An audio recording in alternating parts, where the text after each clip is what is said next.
मध्य है। मैं इंदौर से श्रीमती सरिता अजय जी साकल्य। जैसे मैंने कहा था कि हम इस चैनल पर धर्म, संस्कृति और महिलाओं के विकास के विषय पर चर्चा करेंगे। तो आज मैं संस्कृत भाषा के ऊपर अपने विचार व्यक्त करना चाहती हूँ कि संस्कृत वो भाषा है जिसमें अगर हम अपनी प्रार्थना की जाए तो सीधे ईश्वर तक पहुँचती है, और वही भाषा लुप्त होने के कगार पर है, लुप्त होते जा रही है, जो कि हमें हर तरह के पावर देती है, जिस ईश्वर से हमें सीधे जोड़ रही है। वही भाषा का हम प्रचार प्रसार नहीं कर पा रहे हैं और हमारे जीवन में उस भाषा को उतार भी नहीं पा रहे हैं, उसके बेनिफिट नहीं लेना चाह रहे हैं। वहीं अगर हम दूसरी ओर देखें तो यूरोप कंट्री के एक शहर में संस्कृत भाषा को एक विद्यालय में कंपलसरी कर दिया गया। वो अपने यहाँ के बच्चे लोग जो इंग्लिश प्रेयर और ये पोएम वगैरह बोल के जो स्कूल में शुरुआत करते हैं, वहीं वहाँ के बच्चे संस्कृत भाषा में प्रार्थना कर वहाँ पे स्कूल के विद्यालय, मतलब विद्यालय बोल रहे हैं जिसको हम स्कूल बोल रहे हैं, वहाँ के वो हर कल्चर वो लोग चेंज कर रहे हैं। और वहाँ के जब पेरेंट्स से ये पूछा गया कि इससे आपको क्या हुआ, तो उन्होंने बोला हमारे बच्चों में बहुत चेंज देखा गया। अगर संस्कृत भाषा जब से ये बोलने लगे हैं तो इनमें एक अलग टाइप की एनर्जी है, इनमें एक पावर है। और सबसे आश्चर्य तो जब हुआ जब 2022 में हमारे भारत से पद्मश्री अवार्ड से एक फॉरेनर को सम्मानित किया गया। यूरोप में जो यूरोप कंट्री के हैं जिनको वहाँ की नागरिकता प्राप्त है, लेकिन भारत का पद्मभूषण सम्मान से उन्हें सम्मानित किया गया। क्यों?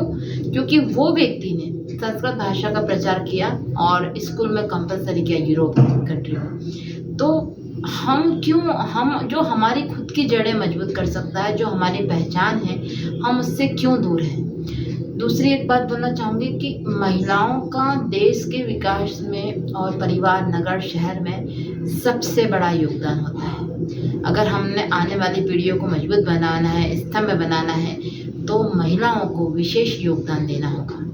तो अगर स्कूल में कंपलसरी नहीं है संस्कृत भाषा, तो क्यों ना हम उसकी शुरुआत घर से करें। बच्चा जब शुरू से सबसे पहली पाठशाला घर और माँ होती है। तो मैं हर महिला से ये निवेदन करना चाहूँगी कि जो हमारी जड़ें हैं उसे मजबूत रखें। संस्कृत भाषा में उनको प्रार्थना श्लोक, जो भोजन करते समय श्लोक, उठने प्रातः जब उठेंगे जब का श्लोक, शयन करते समय का श्लोक, ये ऐसी चीज़ें हैं जो बच्चों को आनी चाहिए। और इसकी पावर आप देखिए, आप थोड़े दिन में आपको खुद को लगेगा कि हमारे बच्चे में बहुत चेंज है। संस्कृत भाषा का अगर हम अपने जीवन में लेकर आते हैं तो उससे आपको एनर्जी पावर मिलेगा, मतलब आपकी ऊर्जा बढ़ेगी, बच्चा ऊर्जावान होगा और उसको सोचने समझने की क्षमता उसकी बढ़ेगी। तो ये बहुत अच्छी चीज़ है।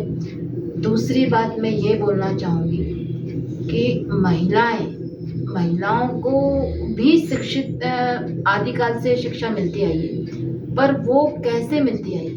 वो गुरुकुल कौन से थे? जैसे हम हमारे भारत की महिलाओं की बात करें, झांसी की रानी, अपनी जीजाबाई हैं, और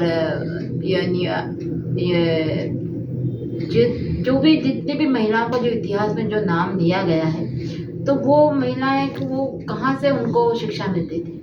कहाँ पद्मावती जो है, जिन्होंने बहुत सारी अहिल्याबाई है। तो ये जो महिलाएं जो इतनी विदुषी महिलाएं हैं, ये वीरांगना जो है, तो इनके पास धर्म, संस्कृत और रणनीति और राजनीति, हर शिक्षा का ज्ञान था। तो वो शिक्षा ये लोग कहाँ से ग्रहण करती थी? वो पद्धति क्यों लुप्त हो रही है?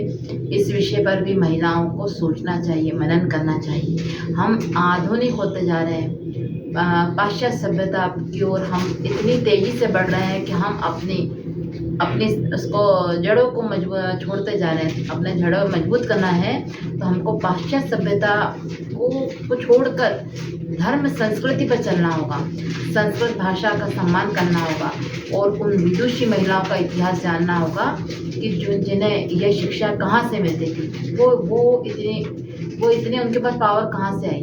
तो अगर हर बहन, हर महिला यह जान जाए तो हम अपने घर से शुरुआत करें, तो घर से शुरुआत होगी, तो घर से शुरुआत होने के बाद में शहर, नगर और एक दिन भारत, हम अपनी भाषा से पहचाने जाते हैं, तो हमें अपनी भाषा का सम्मान करना चाहिए। अगर हमें शिक्षा का शैक्षणिक संस्थाओं से संस्कृत का अगर हमें ज्ञान नहीं मिल रहा है तो इसकी शुरुआत हर घर से की जाए।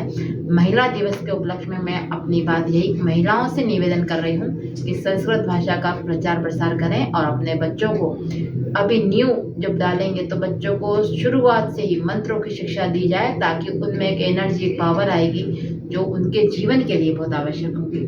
उम्मीद है आपको मेरे विचार पसंद आए होंगे। नर्मदे हरि।